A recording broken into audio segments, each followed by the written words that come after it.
10集的 Q&A。第一个问题是，如果情境都是自己显化的，那么摆荡又是怎么回事呢？而且这样意味着，不管多么的善，总还是会摆荡到不好的点上。我来回答这个问题。摆荡的意思是，各位有没有坐过那个海盗船？有。海盗船的意思就是说，你往一边摆荡，摆荡到最顶端的时候，然后就会往回摆荡。这个就是钟摆效应，意味着当你摆到极限的时候，就会往回摆荡。所以为什么我们常常显化不会有任何影响，是因为我们其实没有到那个极限，就是你其实只是在显化一点点，显化一点点，没有人会知道它的极限在哪里。如果你发心或者去显化一件很大的事情的时候，那么你可能就会去碰到你内在的那个极限。物极必反这句话，大家从古至今都听过，否极泰来呀，物极必反啊，这些都是同样的道理。这些道理从哪里来？各位可以看那个太极阴阳鱼就知道了。太极的那个阴阳鱼，从小然后一直到最大的时候，再过去了就是另外一个黑，到最顶端的时候碰到了开始就是变白的，所以到了最大的时候，它就会往回摆荡。就是这个意思，物极必反。你到了那个极限的时候，就会反转了，就会往另外一边摆荡。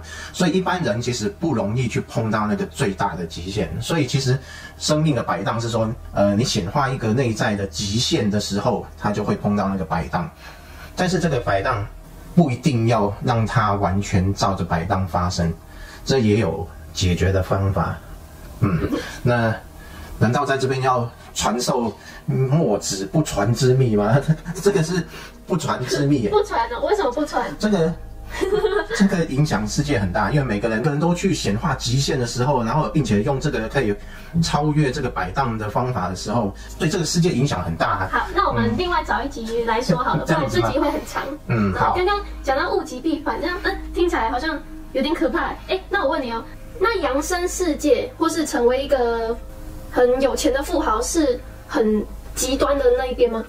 简单的说这样好了，如果在一个扬升世界，它的两端就不会像我们这个世界这么两极化，一边是好的，然后另外一边是坏的，它就会是一个大部分都是好的，摆荡过来是这边的时候，因为它的钟摆是在好的那一边，它的轴心是在好的那一边。轴心还有轴心。对，所以你要知道那个轴心在哪里。当它往很好的时候，到极限摆回来的时候就普通好或者一点点好，它的摆荡是这样子在那边，它的轴心不在好跟坏的中间这样。我们这个世界不一样啊，我们是这个世界完全就是一个二元性的世界，好的摆过去回来摆这边就是坏的，所以才会有这种情形。所以轴心在哪里的问题，如果你在扬升的世界，它摆回来就没那么好，只有一点点好，那再过去就超级好，就是这样子。这轴心的问题。所以你说的是一个星球的摆荡，那有没有轮回的摆荡？就是好，我这一世就可能就是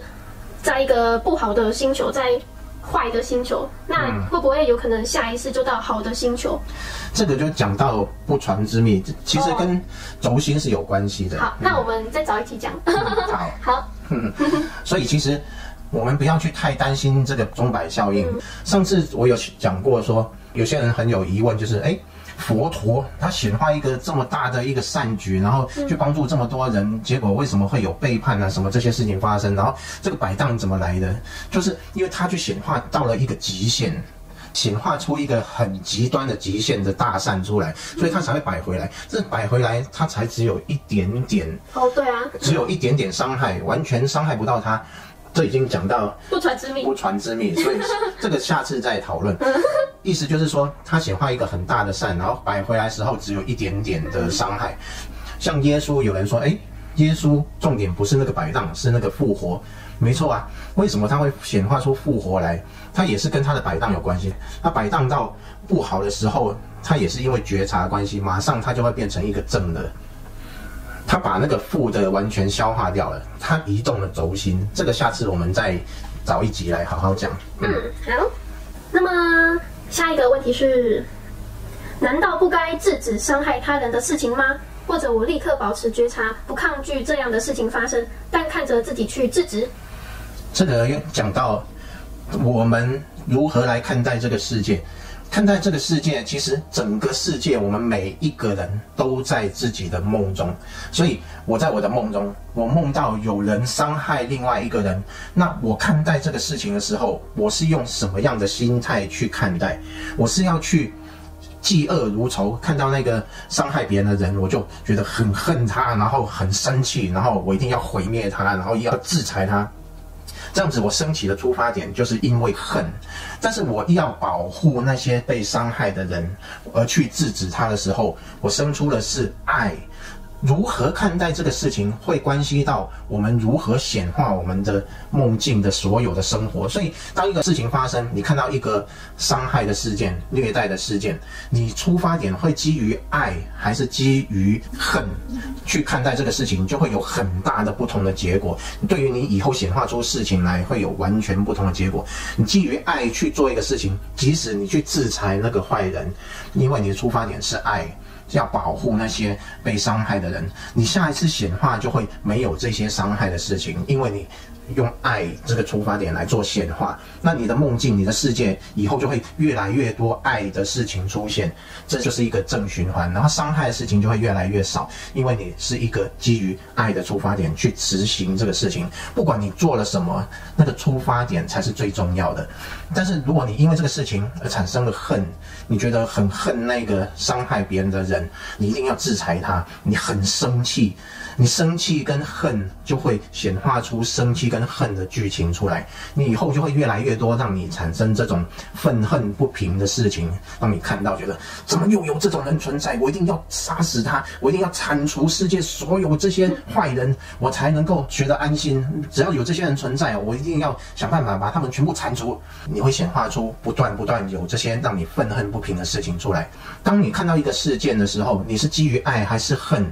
基于保护还是基于愤怒？这个差别就会相当的大。我们只要去守住这个东西，把你的出发点放在那个爱上面，放在保护上面，那你继续显化出来就会越来越少这些事情让你看到。因为整个世界其实是我们自己显化出来的，所以出发点就是一个最重要，我们审视自己的出发点。好，下一个问题是，我想问那些不幸被家暴的小孩子，为什么会遇到家暴的情景呢？也是他们自己显化的吗？如何去帮助他们呢？这个问题跟刚刚的问题有一些，不是说类似，是有一些共通的点。也就是说，我们的世界是我们自己所显化出来的。当我们看到有被家暴的孩子，那这时候我们升起的是什么？升起的是一种怜悯的心，一种爱。这时候我们慢慢就会消化掉这种有家暴的情况出现，在我们生活中就会越来越少这种类似的情况。但是如果我们看到家暴，我们产生了愤怒跟恨，同样还是会显化出一些不好的状况出来，以后会让你觉得越来越多这样的事情。换成另外一个角度来看，家暴如果是有某一个人，如果是我自己好了，我是一个孩子，那我遭受到家暴，我为什么会遭受到家暴？我才刚生出来不久而已，然后我也没有做不好的事情，我也没有显化出不好的剧情，为什么我会受到家暴？这个就跟前世有关了。对啊，也就是我的前世一定做过伤害别人的事情，那我转世投胎到这里，那个业还在我的阿卡西里面。当这个业跑出来的时候，我就会被伤害。莫名其妙，为什么我会被伤害？其实是以前曾经发生过类似的情况，所以我这一世才会显化出这种情形。只要怀着爱来对待这种事情，当我被家暴的时候，我能够看到这一切其实只是我自己所创造的，或者是我能够对他用不解释的态度去看着它，就会被消化掉，以后就会越来越少，就是这样。对，这跟前世有关，就是因为可能是因为很多人看啊，小孩子很可爱啊，天真无邪啊。这么单纯的一个小孩子，他有没有做坏事？他很好啊，或是他很善良啊？为什么会被虐待、被家暴呢？有些人看到就好生气，好生气，怎么会发生这种事情？哇，那些虐待小孩的人、家暴小孩的人都很糟糕啊！怎么会有这种人？然后就很愤怒，然后希望那些家暴小孩子的人全部都下地狱啊，或是遭受到惩罚，遭到报应。就诅咒那些人有报应。果真报应就来了。在你眼里的坏人，他们可能就在某一世就投胎成人，然后变成小孩子，然后被人虐待、被家暴。然后又不小心被你看见了，然后你又觉得啊，怎么可以虐待小孩子啊，好生气，好生气，怎么会有人虐待小孩子？然后就那个正义感就来了，就想要伸张正义，想要让那个坏人有报应，让他尝点苦头，所以他就去虐待他，虐待那个坏人，就他怎么对小孩，那就怎么对他，就怎么对他，对啊，他打小孩就打他，烧小孩就烧他，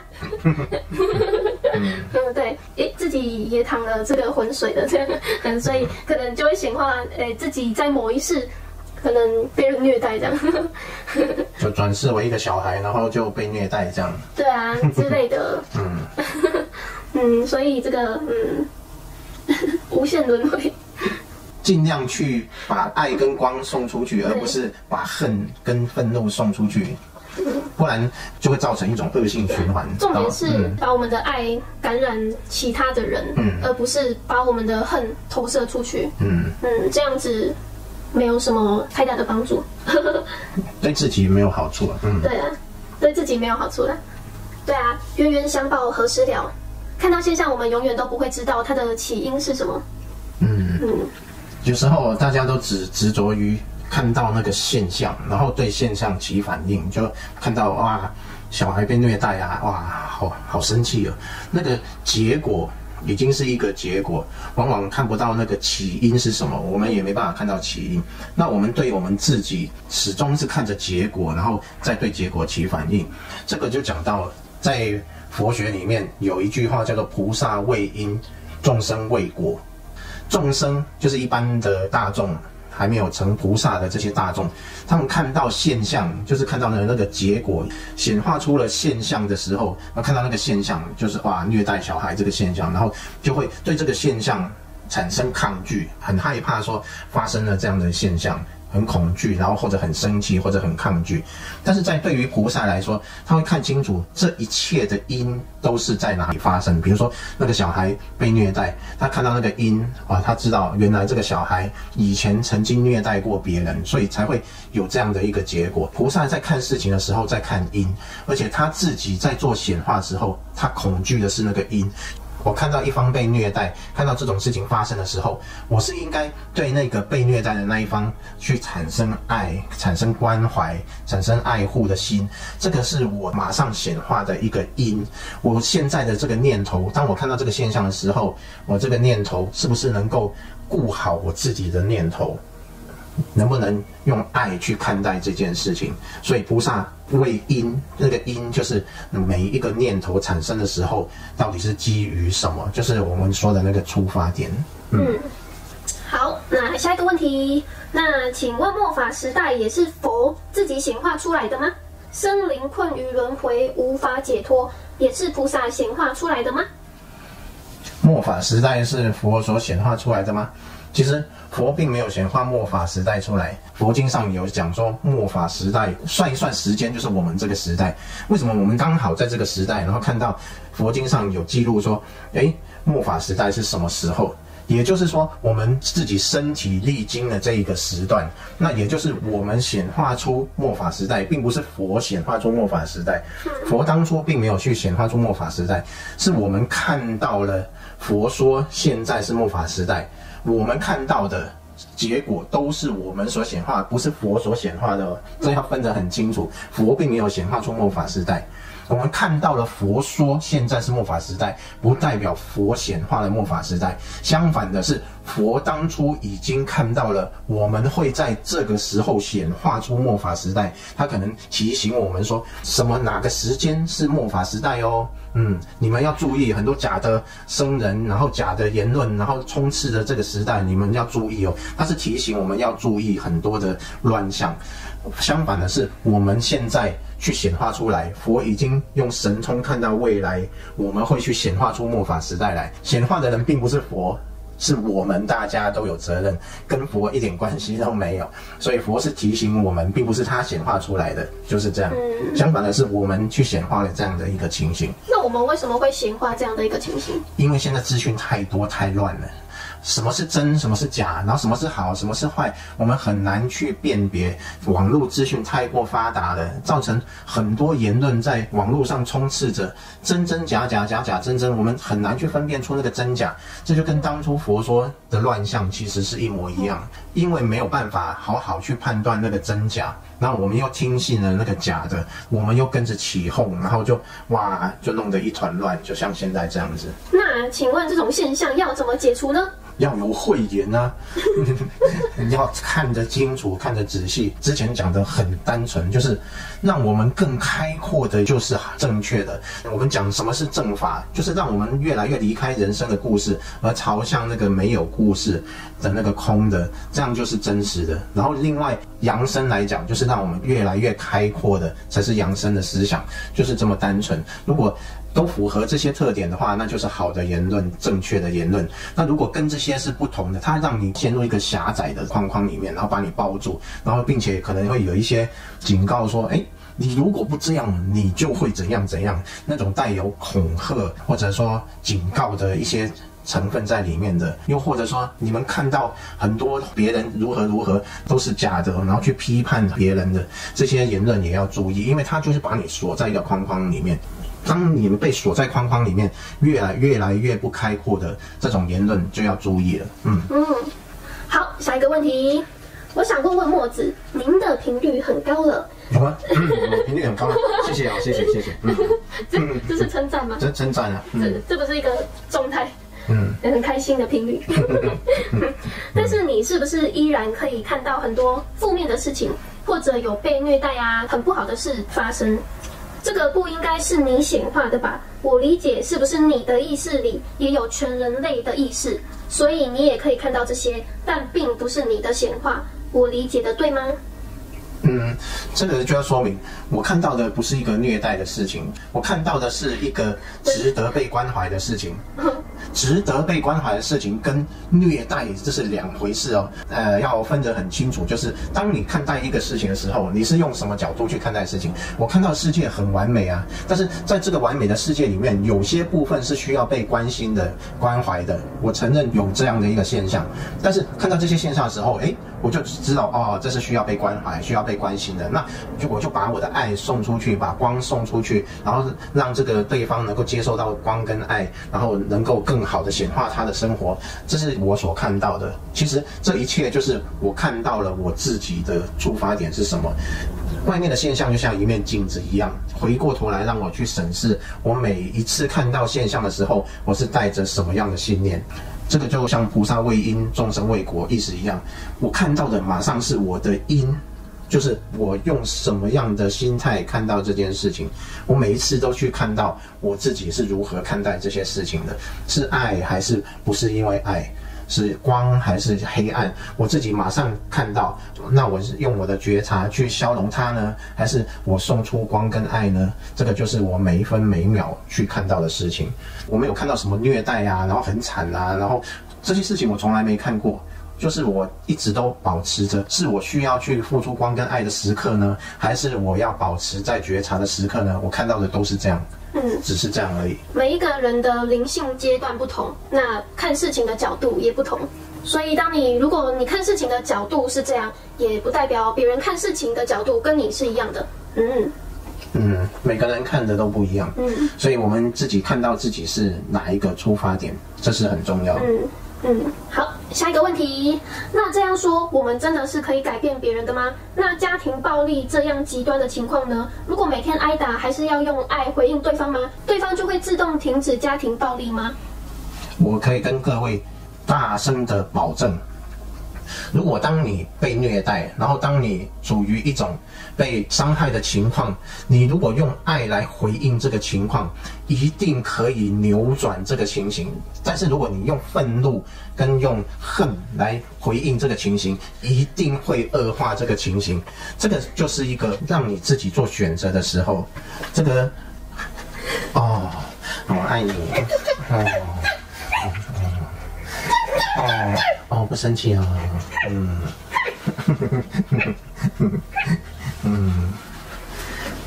就像这样子，真的就像这样子。如果你是用爱来回应这些恨，如果你用恨去碰恨的话，它就会变成一个恶性循环，它不会让你从这个里面解脱出来。如果你用爱来回应，不管是暴力啊、恨意啊、愤怒啊，那个恨意跟愤怒慢慢就会被你的爱显化所改变，变成抵消，从抵消甚至会变成一种良性的循环，就是这样子。因为我们每个人所显化的，其实都在我们自己的生活里面，我们只显化了我们所遭遇的事情。所以当你遭遇了这些事情，你知道是你显化出来的。至于说当初如何显化出这些事情，或许你不清楚，没关系，你从遭遇的那一刹那，你就可以去改变这个事情。那如果对方真的是自己讨厌的人呢？我一定要用爱对待他，或是宽恕自己显化这些现象，然后就继续维持跟他的关系吗？难道不能封锁他或是离开他吗？但是这样子会不会很虚伪啊？就是我明明是就是真的很不喜欢，很不喜欢。在这个里面，我们不要纠结在这样的状况里面。我们如果能够反过来用爱去对待这段关系，我们就用爱去对待这段关系。如果我没有办法去从这样的一个状况解脱出来，我还是很讨厌的话，我就很简单、很直接的、轻松的去离开这段关系，就轻松的去离开它就好。这有点像天气热了，我对热我并不喜欢，那我就轻松的去开冷气，就这样就好了。不会因为这样子，然后我就对天气，然后还是保持着很深的恨意，很讨厌。哦，这个天气怎么这么热啊？哇，恨死他了，热死我了。我不需要啊，我就只要轻轻的去开冷气，或者去找到阴凉的地方去待着，离开这个热的地方，就这么单纯而已。我们不需要去恨那个热。那你遇到一个人，你们的频率并不相合，频率不合就不合啊。每个人的频率都不一样。像有的人频率高，但是遇到很强烈的低频的地方的时候，很单纯，我们不需要去跟他抗衡啊，我们不需要去好，我跟你拼了，我大白伞盖佛母咒拿出来猛念，然后我跟你拼了，我就不相信我抵不过你，然后就在那里很挣扎，然后跟他拼了。其实不需要，你就轻松的离开那个低频的地方不就好了？就很简单，很单纯，不用跟他拼。所以你遇到一个你真的很讨厌，那代表你们的频率差距是很大，那你就轻松的离开就好了。你不要去纠结着啊，因为他很有钱，所以我不能离开他。我离开他，我吃饭怎么办呢？很讨厌他，但是我没办法离开他。如果你纠结这种情况的话，只会让你自己更不舒服。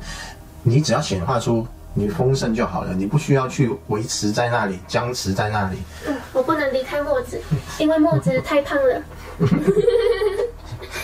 是太胖了还是太棒？太胖了，离开就没有这么软 Q 的肉可以摸。原来你喜欢麻糬，我喜欢麻糬，触感。所以这就是我的答案，轻松的离开，不需要纠结在那里。那最后一个问题，你说一切都是自己所显化的，对。那么能不能显化没有钟摆效应？我就是要一直好。那很简单，你不要碰到那个极限就好了，那你就不会显化出钟摆效应。或者你把你的极限加大，不就好了吗？就碰不到钟摆效应。我简单举个例子，花多少钱你会心疼？有的人花1万他不会心疼，有的人花10万他不会心疼，有的人花100万他不会心疼。你的极限，每一个地方都有你的极限，你的极限到底在哪里？你让你自己的极限能够扩大，你自然碰不到你的极限。我花10万才会心疼，我花2万，无所谓啊，不痛不痒。那我常常花2万，很正常啊，很舒服啊，我不会碰到我的极限，我就不会碰到钟摆效应了吗？我不要没事就要去让自己达到那个极限，轻松显化。你不要去显化那个乐透彩要中10亿、20亿的时候，然后你去中，你一中你就碰到那个钟摆效应。即使你中了，你也是一定碰到那个钟摆效应。摆荡回来的时候，你能不能承受？那不知道。所以你就去中那个1亿、2亿嘛，或者5000万、8000万。或者2000万，或者更少一点，你中个100-200万，那不就好了？你不用去碰那个钟摆效应。钟摆效应是一种物极必反的一种现象，你一定要达到那个极限，就轻松的显化，顺顺的就在那里，顺顺的就这样子，就不会去碰到那个钟摆效应，就不要去。所以我说，能不能显化就是好，就是不要有钟摆效应啊。所以你就是不要，就是我不管什么极限什么我都不管，我就是想做什么就做什么，我才不管什么极限的，反正就是不要显化有钟摆效应，我就是不要不好那边，我就是都要好，不要说什么不要碰极限，就是好，就是只有好。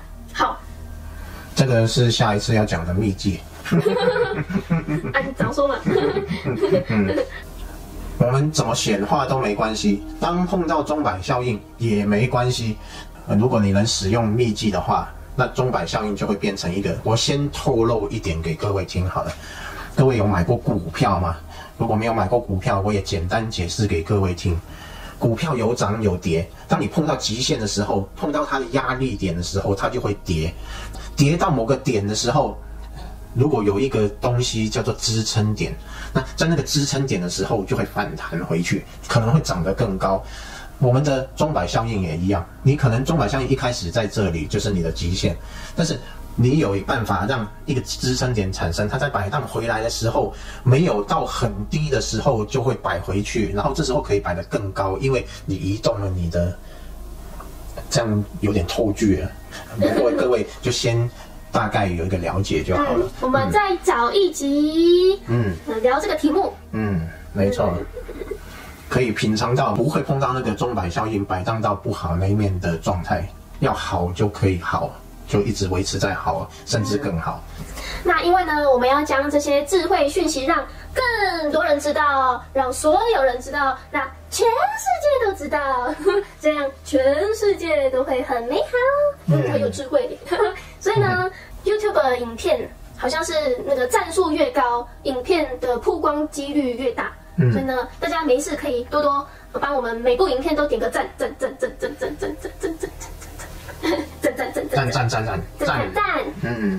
然后呢，也可以顺道分享给可能有相同疑惑，或是可能需要听这类的分享的朋友们，记得分享给朋友们，亲朋好友都可以分享给他们听。那如果有什么问题，也可以多多在影片的下方留言。我们都有可能会拍成 Q&A 来回答各位的问题。那大家想要听显化呢，还是登出开悟呢？请在下方留言，让我们知道，给我们下集要拍的题目做个参考。好，那今天的影片就到这里啦，拜拜。拜拜。